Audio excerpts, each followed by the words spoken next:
something's wrong on your end. You gotta change things. I'm trying to change things. I'm trying to change the job.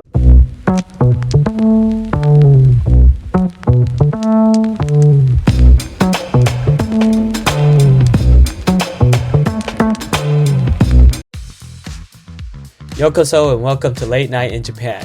We're Steph, Mike, and Tate, three Japanese guys with rich overseas experiences, here to bring you fun, unfiltered conversations about life in Japan. In this podcast, we dive into the stories that make life here so unique, from culture shocks to hidden gems and everything in between. We're here to share the side of Japan you won't find in guidebooks. If you're curious about Japanese culture and want to laugh, learn, and maybe be surprised along the way, you're in the right place. So let's get right into it.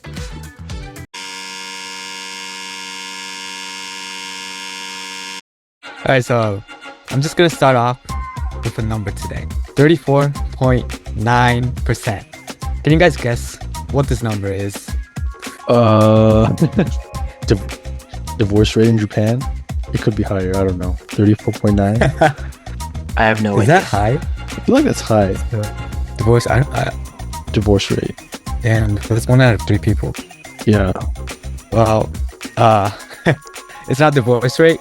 I might want to look up that number later, but it's actually the percentage of Japanese new grads that quit their job within the first 3 years of working. So, Okay. one out of 3 people. I found this crazy, but they quit their job within the first 3 years, and I wanted to bring it up today because, it's a pretty big number from my viewpoint. And before starting, I just wanted to give a quick description about each of us. So Tate and I are in our 4th year of working, and Mike is in his 3rd year of working. Yes, sir. So far, Tate and Steph, we've already survived the first 3 years. You say I'm gonna quit? No, I'm just joking. Mike still has chances of quitting. Still has Mike chances. Parker. Okay. 30.9%. But Yeah, you never just know. wanted to bring that out there. So guys, what do you think of this number? Is it high, low, and why do Japanese people quit their jobs so much? I feel like it's not that high, or like compared to I haven't seen the data, but compared to other countries, I feel like the retention rate would be higher, especially in the first 3 years. But I don't know, that's just me. Yeah, Tate, do you I think mean, it's high? These days, like any number is high. So, I mean, It's high.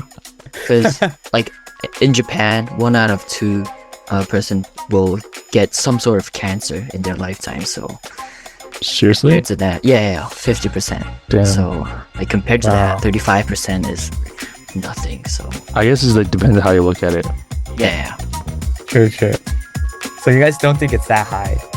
Yeah, it could be higher. So I don't think it's that high. yeah, not Okay, that okay. surprising. So like, what do you think is behind this number though? Like, why do 1 out of 3 people quit? I feel like it's easier to quit or easier to switch jobs compared to the older days. There's so many tenshoku agent tenshoku site. Yeah. Like even on the train, like when you're going to work, you see an ad of find a new job through this agency, and so with that, the internet more accessible, I feel like it's a lot easier to switch jobs. So that could be a reason why it's high, I guess, for Japanese standards. Those ads are everywhere. I know, right? 転職はdo that. リクルート Visitj. So many There's so many. agencies. Yeah, I think times are changing. The only Tenshoku Especially- agent though I can think of in the States is LinkedIn or like Indeed. I guess LinkedIn isn't an agent, it's Indeed.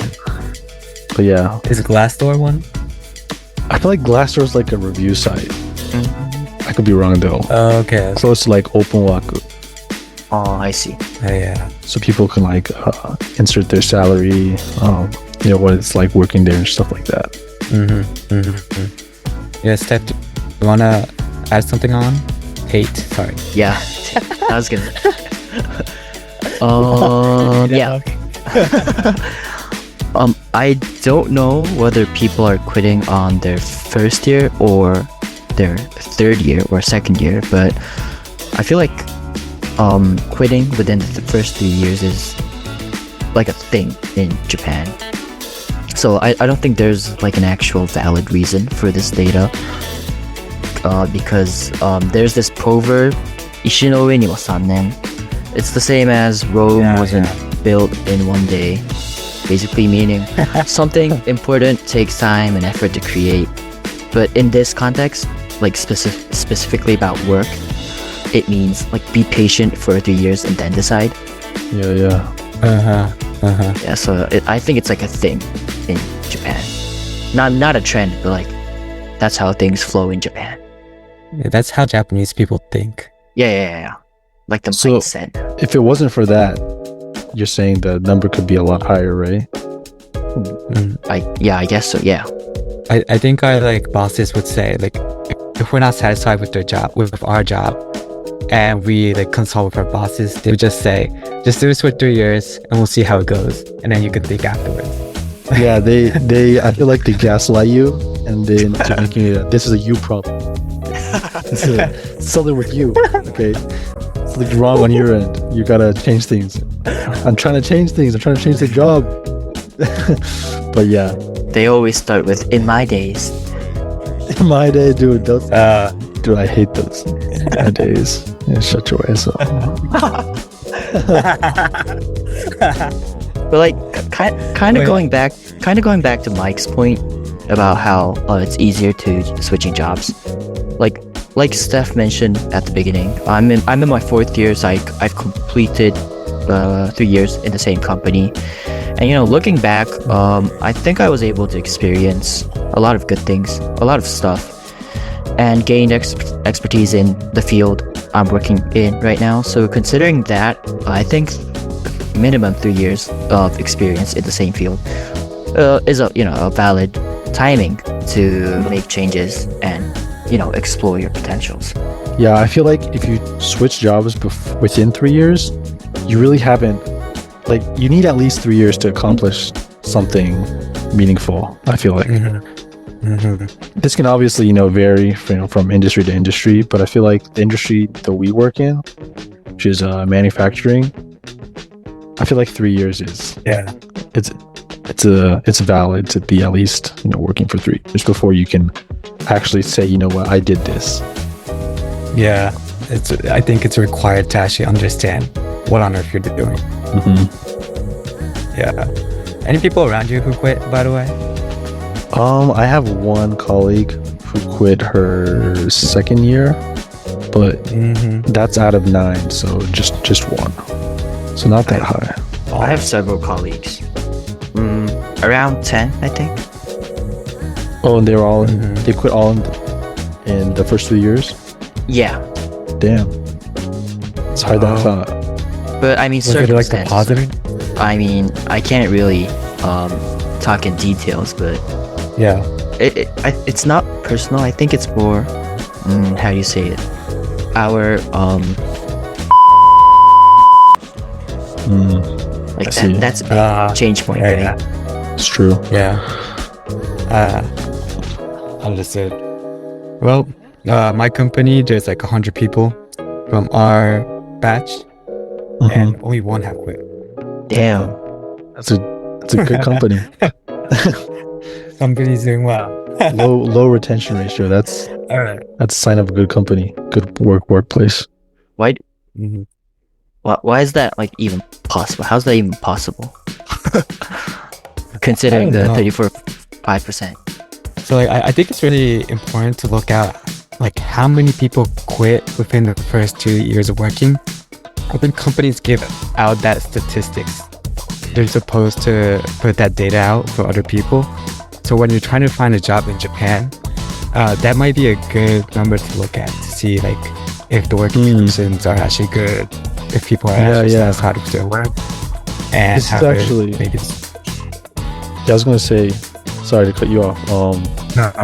If you look up, this is all disclosed data. Like, you can go to Rikunabi or Mainabi, and it'll say the rishokuritsu for the first 3 years. Yeah. And if that percentage is high, that means, a lot of people are quitting,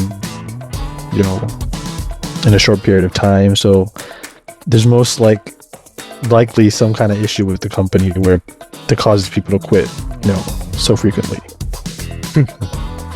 All right, so I guess this is about time. So I'm just gonna try to wrap it up.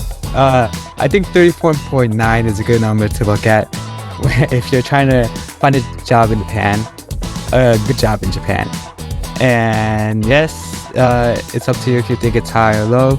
But this is our opinion, and we'd like to hear yours as well. So please comment, like, and subscribe to our channel. And we'll see you next episode. Adios. Adios. Adios.